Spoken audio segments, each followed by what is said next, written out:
ladies and gentlemen. The story you are about to hear is true. The names have been changed to protect the innocent.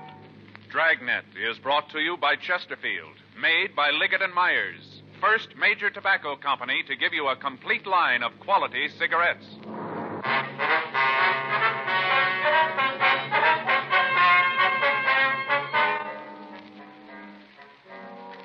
You're a detective sergeant. You're assigned to homicide detail. You get a call that a woman has been badly beaten. The circumstances indicate foul play. Your job? Check it out. The nation's top golfers and sports writers have named Ben Hogan Professional Golfer of the Year. Ben, of course, smokes Chesterfields. But let's hear what he has to say about them himself. I'm a Chesterfield smoker and have been for 7 years. The reason's simple. Chesterfield is the best for me. They're milder, and they taste great. Try them yourself. Take that suggestion from Ben Hogan today. Try Chesterfield, regular or king size. They're low in nicotine, highest in quality, really mild, really satisfying. Chesterfield, best for you.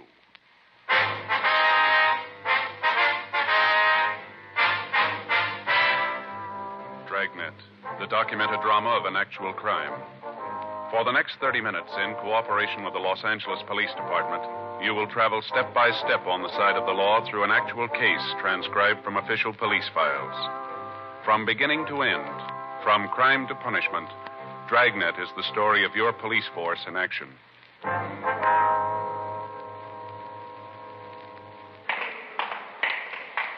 It was Tuesday, November 17th. It was raining in Los Angeles. We were working the night watch out of homicide detail. My partner's Frank Smith. The boss is Captain Lorman. My name's Friday. We were on our way back from the main jail, and it was 11:27 p.m. when we got to room 42. Homicide. We got to get that car radio fixed, Joe. It's getting worse all the time. Yeah, well, we can take it over in the morning. Thing almost knocked me right out of the seat when I called in tonight. As soon as you press the button, bang, you get a shot. Yeah, when I was out with Lopi yesterday, he picked up the mic. I thought he was going to climb right out of the window. Yeah, well, that's pretty funny as long as you don't have to use the thing. There must be a short someplace, huh? Got to get it fixed. You know, I must have used $1 worth of dimes calling in today. If this keeps up, I'm going to have to give up lunches. Well, that wouldn't hurt you either. That's not kind, Joe. I've lost 7 pounds in the last 2 weeks. Where? I'm going to see about a transfer. Well, let's finish up this report so we can get out of here. What do you say? Okay, I'm with you. Hot shot, I get it.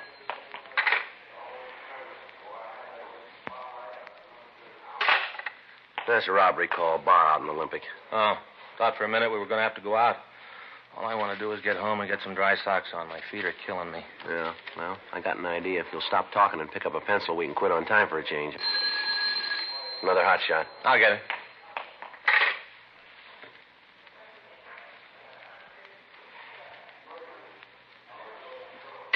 Get your hat. Beating out in Hollywood. Yeah? Woman found her laying in the gutter. She's still alive? Was when they got the call. We better step on it, though.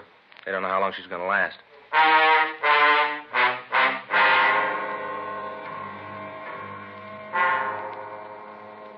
When we got to the address we'd been given by the complaint board, 2 radio cars from Hollywood Division were already there. An ambulance had arrived, and the crew was doing what they could for the victim. She was still alive, but the attendant said that she appeared to have a skull fracture in addition to possible internal injuries. From one of the officers who answered the call, we found that the victim had been sprawled across the sidewalk, her head in the gutter. Due to the heavy rain, a stream of water was running down and into a storm drain. The fact that the drain was above the victim's head appeared to be the only thing that saved her from drowning. The crime lab had been called, and the men from Hollywood Division were doing what they could to keep the crowd back in order to preserve any physical evidence that might have been left. The victim appeared to be a woman in her early 40s. The clothes she wore looked expensive, but they were badly torn. Her face was cut, and the men in the ambulance crew removed her immediately to Hollywood Emergency Hospital for treatment. An officer was assigned to her in the event she regained consciousness. When she was found, her left shoe was missing, and there was no sign of any purse or wallet. None of the people who'd gathered in the crowd could give us an identification of her. The homes in the vicinity were large, and the area was sparsely populated. The nearest house to the place where the victim was found was at least 300 feet down the street. We talked to the people in the crowd and found that the man who'd made the original call was still supposed to be there. We checked with the officers in the radio unit, but they said they hadn't seen him. From them, however, we found that the call had been from the home of a Mr. and Mrs. Roger Heflin. We contacted them, and they came back to the scene and pointed out the man. Frank and I took him over to our car for questioning. All right, Johnson, you want to tell us what happened? I don't know. You called the police, didn't you? Yeah, I called them. You found her? Yes, sir. She was lying in the street like that. I got scared and I called the police. I thought maybe she was dead. What were you doing up here this time of night? Just walking around. You live up here, do you? No. Where do you live? Got a room down a fountain. Let me see your identification, will you, please? Oh, yeah. Here's my wallet. Any money in it? No. All right, let me have it. Yeah, here you are. This your true name? Cecil August Johnson? Yeah. Who's Mary Johnson? Hmm? I say, who's Mary Johnson? Who's she? My sister. Is her address here on the card? Yeah. Hey, you aren't going to call her, are you? You aren't going to call her. Why? Well, she'd be pretty sore about it if you did. She don't like for me to get mixed up with cops. She don't like it at all. You ever been in an institution? Hmm? State institution. You ever been in one? Yeah. I was in Camarillo once. How long ago did you get out? Oh, long time ago. 3 days. Long time ago. I haven't been there for a long time. What were you there for? Molesting people. Who? I was in Camarillo. Why'd they send you there, fella? To get well. From what? Just well. Yeah, we know. What'd they want you to get well from? I was never in Camarillo. You haven't been drinking tonight, have you? Hmm? I said you've been drinking. Yeah, a little bit. Where? Bar down Hollywood Boulevard. When they sent you to the hospital, what was the reason? I never been to hospital. You told us that you'd been in Camarillo. Well, that was to get well. Now, look, fella, we asked you before. What for? They thought I was molesting people. Were you? No, I didn't hurt anybody. Did they say you did? Yeah. Who? A lady, they said I hit her. Did you hit her?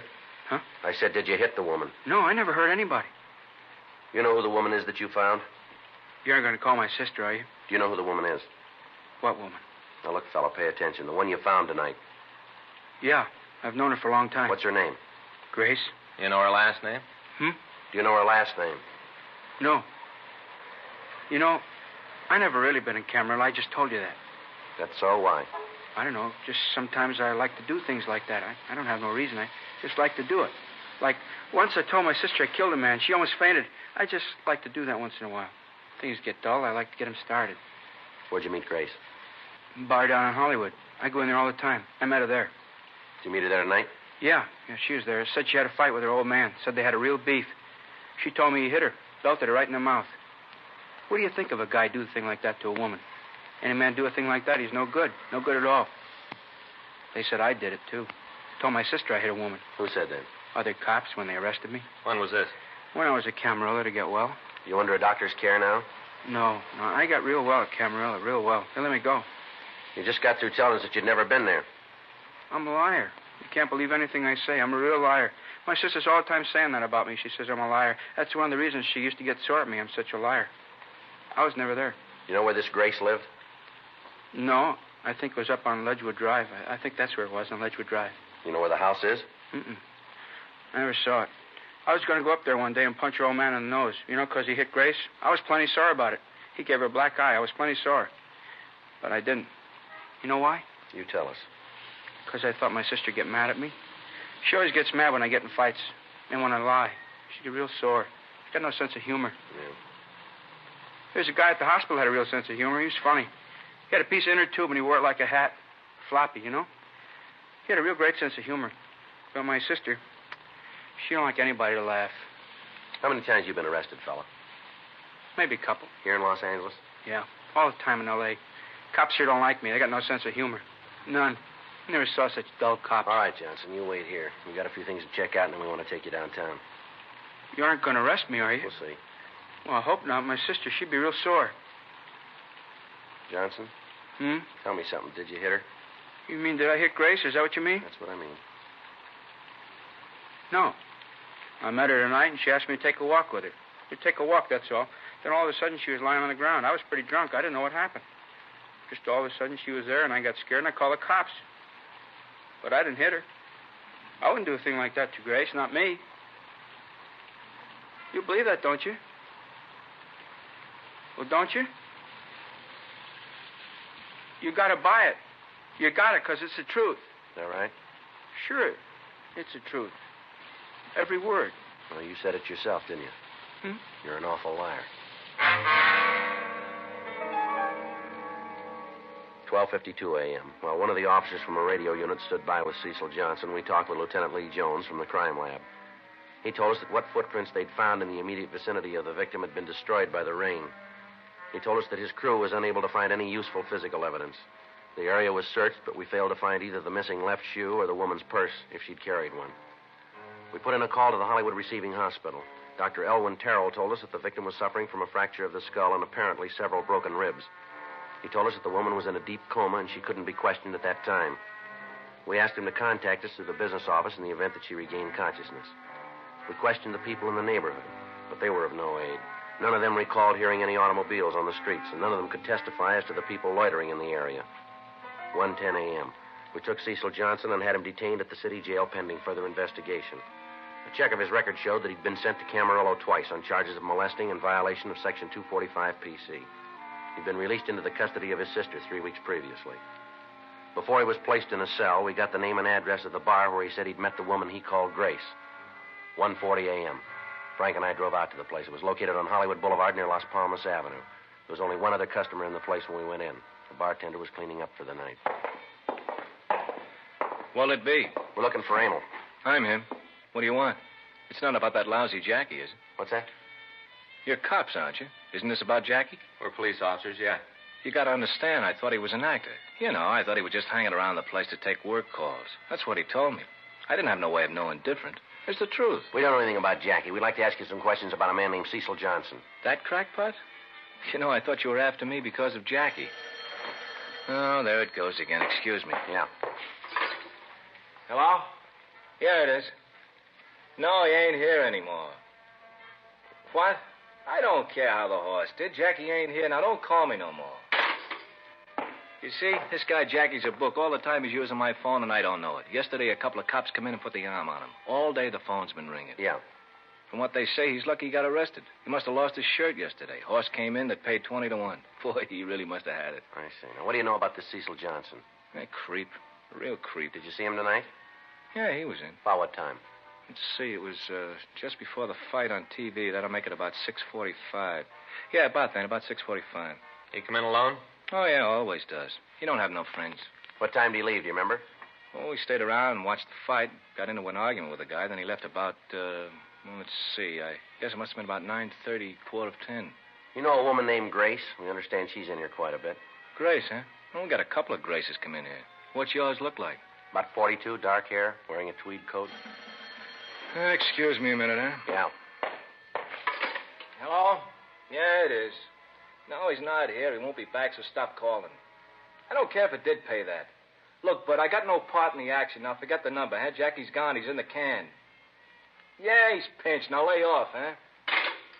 Now, let's see. Dark hair, tweed coat. Oh, yeah, that'll be Grace Dillon. Dillon? Yeah, she's pretty much of a regular. D-I-L-L-O-N. Yeah, I guess so. Dillon. I guess that's the way to spell it. Well, what's all the questions? Something wrong? What time was she in here tonight? Who says she was? Well, that's what we understand. Oh. Oh, yeah, well, there's nothing wrong around here. No reason not to cooperate. She was here, come in about 8. What time did she leave? Well, I guess it was 9:30, 9:45. Did she leave alone? I gotta think about that. All right. Lots of people in here with the fights, you know. Let me think. I'm gonna tear that thing right out of the wall. He ain't here. He's been pinched. I don't know when he'll be back, and I don't care. You know, come to think about it, I think she left with that Cecil. Johnson? Yeah. Did either one of them have much to drink, do you know? Well, Cecil had a couple of beers. It's all he needs. Don't take much with him. How about the Dillon woman? She was feeling no pain when she got here. Really carrying a load. I finally told her to take a walk, told her I couldn't serve her no more. That's when she left. Her and Cecil were sitting right there next to each other. When I told her I wouldn't pour no more for her, she got hacked and her and Cecil left. You know where she lives? Not right off. I can look it up. We keep a list of people who come in here. Send them announcements about things, like when we get a new piano player, things like that. I see. I can look it up for you. Just take a minute. Fine, thanks. C, A, B, C. Oh, here it is. Darby, Dexter, Dibbs. I wished he'd come in and pick up the tab we can. Oh, let's see here. Here it is. 2917 Ledgewood Drive. 2917. Thank you. You can take the card if you want. Don't make any difference to me if she never comes back. The way she carried on tonight. People just don't understand. What's that? You can just serve them so much. After that, you're pouring 100-proof trouble. You got to shut them off sometime. Uh-huh. She ever come in here with her husband? Dylan? Yeah. A couple of times. Quite a while ago, though. They came in late one night, sat back there in the booth, had a couple of quick belts. He drinks Irish whiskey, likes it neat. They had a big beef. I finally had to go back and ask him to go out. He's a real bum. He's mean. Mm-hmm. Yeah. The kind of guy where to know him is to hate him. You know the kind? Yeah. He ain't here. I don't care how much you lost. He's in the can and What? Oh, yeah, honey.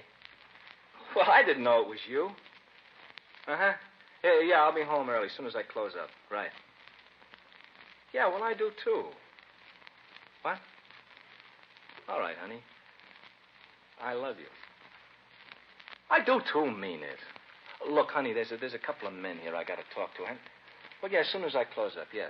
Goodbye, honey. What? Oh, yeah, all right. There, bye. It's the wife. We've just been married a couple of weeks. She's kind of, you know. Yeah. Did Dillon ever hit his wife, would you know? Yeah, he did. She came in here one night with a mouse that had no end. Said her old man gave it to her.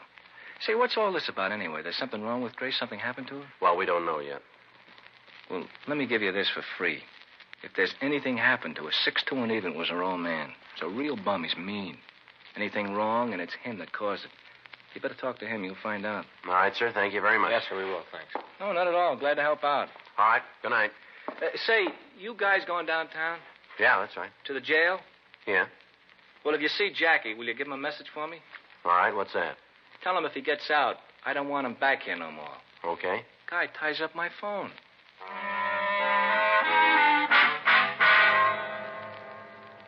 "2:26 a.m. We got a description of the victim's husband and checked the name through R&I. We were unable to come up with any criminal record on him. Frank and I drove out to the address given us by the bartender. It was a large English stucco house 5 blocks from where Grace Dillon had been found. We rang the bell and waited. An elderly woman answered the door and told us that Herman Dillon was not in. She explained that she was a babysitter and that she'd been called to take care of the couple's 3 children. She went on to say that Mr. Dillon had left the house at approximately 10:15 p.m. and had not yet returned. We called the office and arranged for a stakeout to be set up on the house. While we waited for the officers to arrive, the babysitter told us that the Dillons had constant fights. She said that on several occasions, Mr. Dillon had threatened to kill his wife if she didn't spend more time at home taking care of the children. She went on to explain that there'd been an argument that evening, and that after a loud fight, the wife had left the house. After she'd been gone for over an hour, Herman Dillon left to find her. 3:02 a.m. The officers arrived. We asked them to wait for the husband to return and then to notify us immediately. Frank and I drove downtown and checked into the crime lab. We talked with Lieutenant Lee Jones regarding his findings. He told us that he'd gone over the victim's clothing, but he was unable to find any physical evidence to help us in finding her assailant. 3:46 a.m. We checked into the office and put in a call to the hospital. How do you spell that, Doc? Huh? A-D-E. Yes, sir. Do you have any idea when that might be? I see, sir. Mm-hmm. Well, if you'll let us know. Right. Yeah, the business office here will know how to reach us. Right. Thanks again. Good night, Doc. How is she? Well, the doctor says he's finished his examination. She's got a frontal bone fracture, 3 broken ribs, cuts, and contusions. She going to be all right? Yeah, you think so. Says she might come out of it any time. Says it looks like she might have been thrown from a car. Well, that'd explain the missing shoe and purse, wouldn't it? Yeah. You have any idea when we can talk to her? No, might not do any good anyway. What do you mean? Well, the doc says this kind of fracture can produce a retrograde amnesia. Huh? She won't remember anything.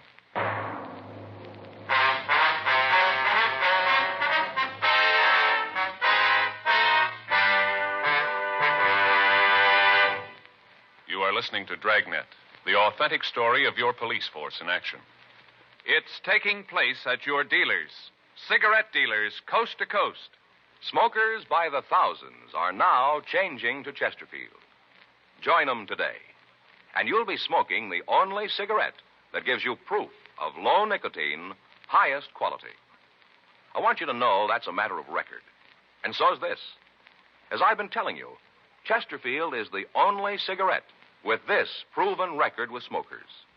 No adverse effects to the nose, throat, and sinuses from smoking Chesterfields. Good reasons why you should change to Chesterfield? You bet. Ask for Chesterfield. Regular or king size, best for you.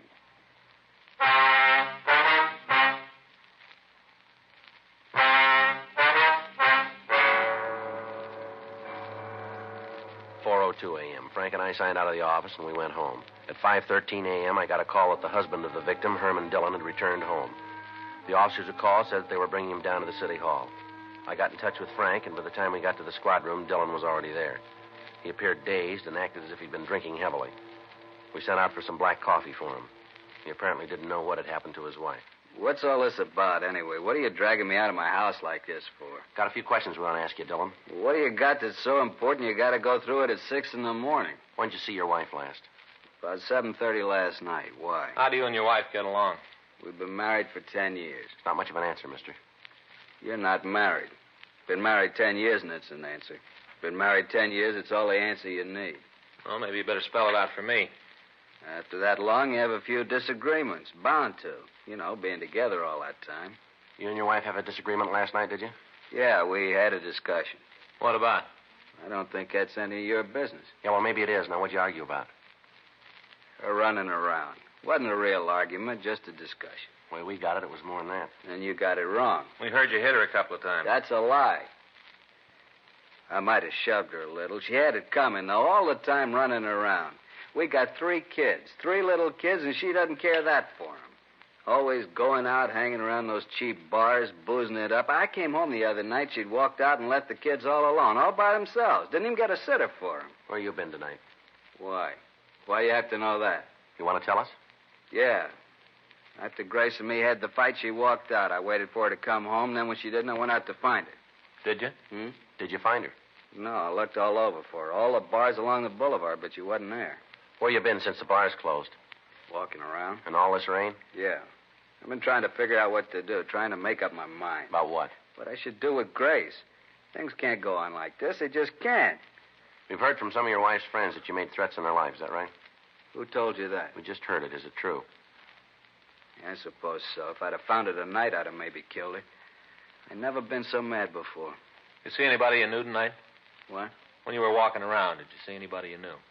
No, why? When you got no way to prove where you were. Why'd I have to do that? Might make things easier on you. Hey, what's this all about, anyway? Why are you asking all these questions about me and Grace? What are you trying to say? Where is Grace, you know? Yeah? Well, where is she? What's happened to her? She's in the hospital. She had an accident. It's pretty bad. What kind of an accident? Looks like she was beaten. And you think I did it? Might have been you. She alive? Yeah. You think I beat her up? Did you? No, I maybe wanted to, knock some sense into her, but I didn't do it. You prove where you were tonight? Why? Can you prove where you were? No, I don't even know myself. Hey, you really think I did it? That's what we're trying to find out. You know, I was pretty drunk tonight. I got real loaded. That's a terrible part. Yeah, let me see your hands, will you? Why? Let me see them. All right. Put them up there, both of them. Here.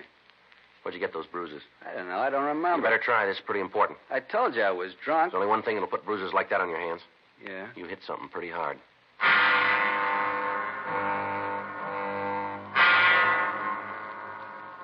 Herman Dillon was detained pending further investigation. We'd called the hospital, but there was no change in Mrs. Dillon's condition. Because of the lack of physical evidence, her testimony was essential in apprehending the person who'd beaten her. We had 2 prime suspects. Cecil Johnson, who was known to have been in her company when she left the bar. Johnson's record indicated that he was capable of committing the crime. On the other hand, the victim's husband had stated that he might kill her. He was unable to explain his movements at the time of the attack. The only person who could tell us the true story was the victim herself, and we had the doctor's statement that she might not remember the events immediately leading up to the beating. At 10:14 a.m. the following morning, the officer called from the hospital telling us that Mrs. Dillon had regained consciousness and could be questioned. The doctor told us that she was calling for her husband and asked that we bring Dillon with us. We went by the city jail and picked him up, and then we drove over to the hospital. The doctor told us that Mrs. Dillon was in a weak condition and that we couldn't talk to her at any length. Frank, Dillon, and I went into her room and waited for her to open her eyes.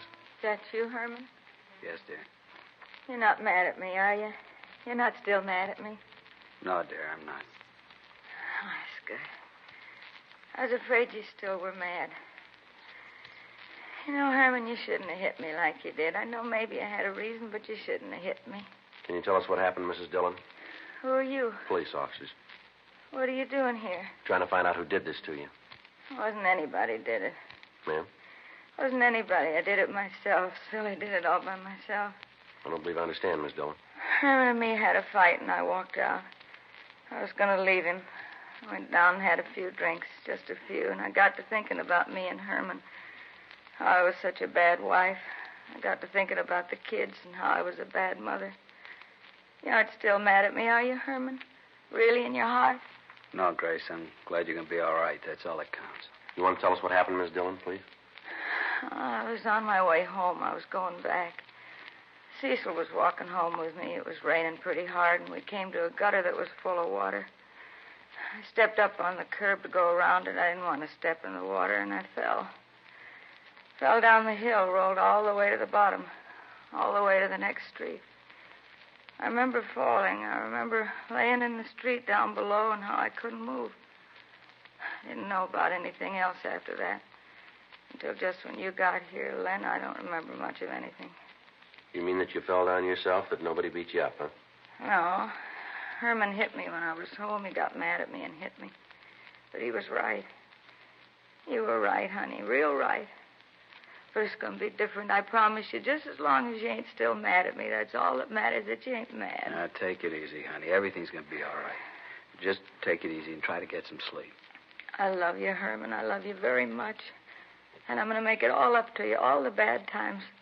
I'm going to make it all up to you. I love you too, Grace. Now, you go to sleep. Get some rest. All right, honey. All right, thank you, Miss Dillon. We better go.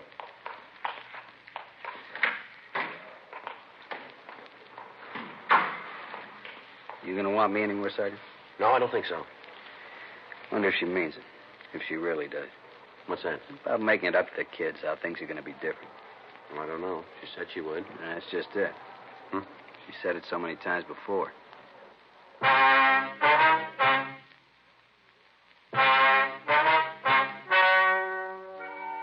The story you have just heard is true. The names were changed to protect the innocent. On November 18th, a meeting was held in the captain's office, Homicide Division. In a moment, the results of that meeting. Now, here is our star, Jack Webb. Thank you, George Fenneman. Friends, we've been getting letters from people all over the country telling us that they've switched to Chesterfield. Now, just as I've been telling you, thousands of smokers are changing to Chesterfield because only Chesterfield gives proof of low nicotine, highest quality. That's why I recommend you try them today. Regular or king size, Chesterfields are really mild, really satisfying. Best for you.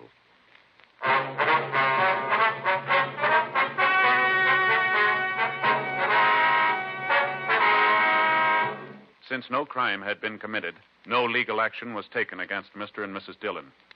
Cecil August Johnson was removed to Room 5, Georgia Street Receiving Hospital for further psychiatric examination.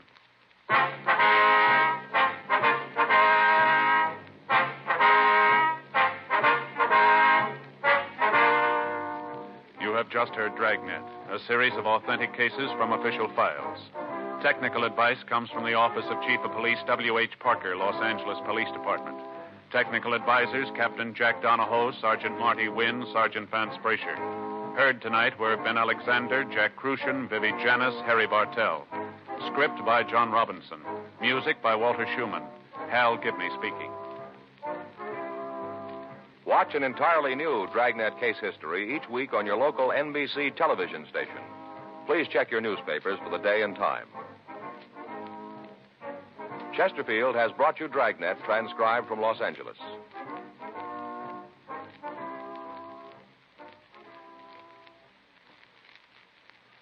Have you tried new cork tip Fatima? It's the smooth smoke with Fatima tips of perfect cork. King size for longer filtering, and Fatima quality for a much better flavor and aroma. Fatima is made and guaranteed by Liggett & Myers Tobacco Company. Try Fatima today.